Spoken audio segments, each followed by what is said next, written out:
अरे दुल्हा के बहिन ना पढ़े में तेज न पढ़ावे में तेज 10 गो लइका पटावे में तेज तनी ताकल देवलिया पर का लिखल बा तनी ताकल। बाहरा में लगता ना मन धनिया असरे में बीत जाई लागे जवानिया असरे में बीत जाई लागे जवानिया। घरवा में रोवतिया राउर कनिया घरवा में रोवतिया राउर कनिया असरी में बीत जाई लागे जवानिया। दीदी के देवर पगल टवारे गहना ले आयल डुप्लीकेट वारे गहना चढ़ावे के तो टुकुर टुकुर ताकता गहना के डिबावा साला इंच से खोलता। खाना बंद करो सालो सुनो गारी खाना बंद करो अरे खाने में मर्द है कमाने में हिजड़ा नान्हे उम्र में अम्मा अम्मा पुकारे खाना बंद करो। ना लिहले हाथी घोड़ा नाही लिहले गाड़ी हो मड़वा में भीड़ भइल भारी एहो रंगदार समधी छूटी जई है बाबा के महल अटरिया पोसल चिड़ैया उड़ जई हो चुटकी भर मंगिया में पड़ते से नुरवा बबूनी पाराई होई जई हो। हम कुशीनगर में हैं और कुशीनगर से दो ऐसे कलाकार हैं जो सोशल मीडिया पे लगातार वायरल हो रहे हैं और इन दोनों का जोड़ी और गाते हुए आवाज को आप लोगों ने जरूर सुना होगा। तो आइए इनसे बात करते हैं और इनके बारे में जानते हैं। सबसे पहले आप दोनों का स्वागत करेंगे। सबसे पहले जितने भी दर्शक देख रहे हैं सबको नमस्ते प्रणाम। जी जो लोग भी हम लोग को देख रहे हैं सबको नमस्ते प्रणाम। मेरा नाम गौरीश्री। गौरी जी सोशल मीडिया पे आपको देखा जा रहा है, बेहतरीन गाना गाती है, गजब का आवाज है और गारी वाला गाना जो शादी विवाह में अक्सर देखा जाता है, देहातों में गाया जाता है। जी कब से गाती है? 2 साल से। 2 साल से गाती है जी। आप जी? हम करीब 6-7 साल से मेहनत कर रहे हैं। क्या नाम पड़ेगा आपका? पीके राजा। पीके राजा जी। औरतें शादी विवाह में गाना जो गाती है उसको हम गाए। देखिए ये सब हमारे परंपरा से धीरे धीरे विलुप्त हो रहा है। हाँ। तो मुझे ये सब गाना गाना बहुत अच्छा लगता है और मैं चाह रही हूँ कि इसको फिर से अपने समाज में लाया जाए। जी शुरू कीजिए। कैसे था? तनी ताकला देवलिया पर का लिखल बा तनी ताकला अतवार लिखल बा कि सोमार लिखल बा तोरा दीदी के 10 गो भातार लिखल बा तनी ताकल देवलिया पर का लिखल बा तनी ताकल। अरे दुल्हा के बहिन ना पढ़े में तेज न पढ़ावे में तेज 10 गो लइका पटावे में तेज तनी ताकल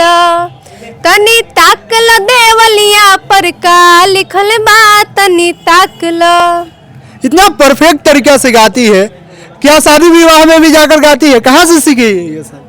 जी ये सब हम शादी विवाह में पहले जाते थे तो वहाँ पे औरतें लोग गाती थी ये गाना। हाँ। तो मुझे भी अच्छा लगा और मैं भी धीरे धीरे सुन के सीख गई। यहाँ के कल्चर के जितने भी गाने हैं क्या आपको सब याद है? जी सब याद है। जी। और क्या है? बन्हा के खोलाई समधी मांगे समाधिनिया के बन्हा के खोलाई समधी मांगे समाधिनिया के मड़वा में भीड़ भइल भारी एहो रंगदार समधी मड़वा में भीड़ भइल भारी एहो रंगदार समधी ना लिहले हाथी घोड़ा नाही लिहले गाड़ी हो मड़वा में भीड़ भइल भारी एहो रंगदार समधी मड़वा में भीड़ भइल भारी, एहो रंगदार समधी। क्या बात है।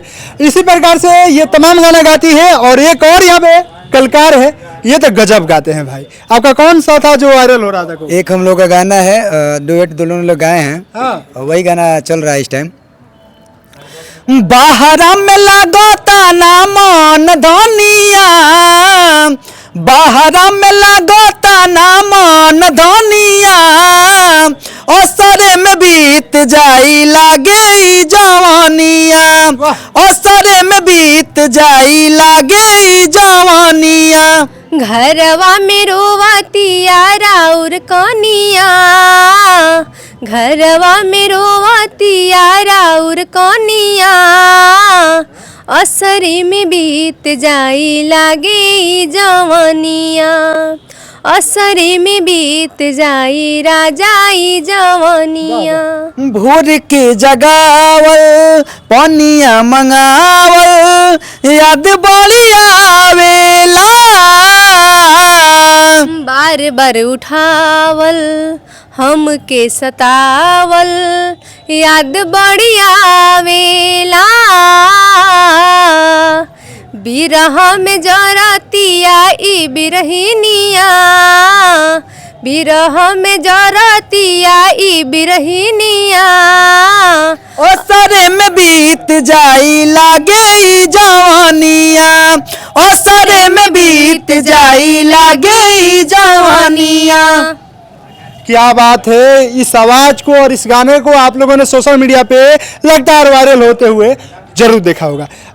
और कोई है आपका? जी कैसे है? पूरा भंडारे है। गाइए। ए हो पंडित जी के चिरखी कमाल करेला, ए हो पंडित जी के चिरखी कमाल करेला, हमरा मड़वा में झाड़ू के काम करेला, हमरा मड़वा में झाड़ू के काम करेला, ए हो अगुआ के तो नवा कमाल करेला, ए हो अगुआ के तो नवा कमाल करेला, हमरा मड़वा में ढोलक के काम करेला, हमरा मड़वा में ढोलक के काम करेला। करते वक्त कुछ होता है ना गाली? खाना बंद करो, खाना बंद करो सालो सुनो गारी, खाना बंद करो, खाना बंद करो, खाना बंद करो सालो सुनो गारी, खाना बंद करो। अरे खाने में मर्द है कमाने में हिजड़ा, नान्हे उम्र में अम्मा अम्मा पुकारे, खाना बंद करो, खाना बंद करो सालो सुनो गारी, खाना बंद करो। वाह वाह वाह। दूल्हे के भाई से मजाक होता है शादी के दौर पे, इसमें कुछ है?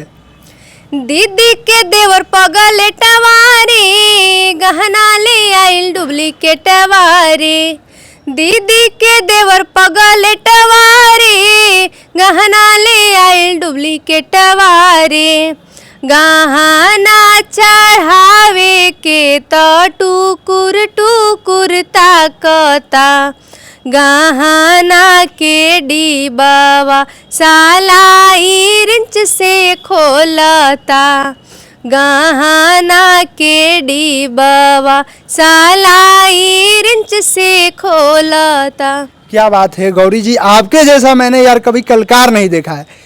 और ये कहीं ना कहीं इस परंपरा को लोग भूलते जा रहे हैं।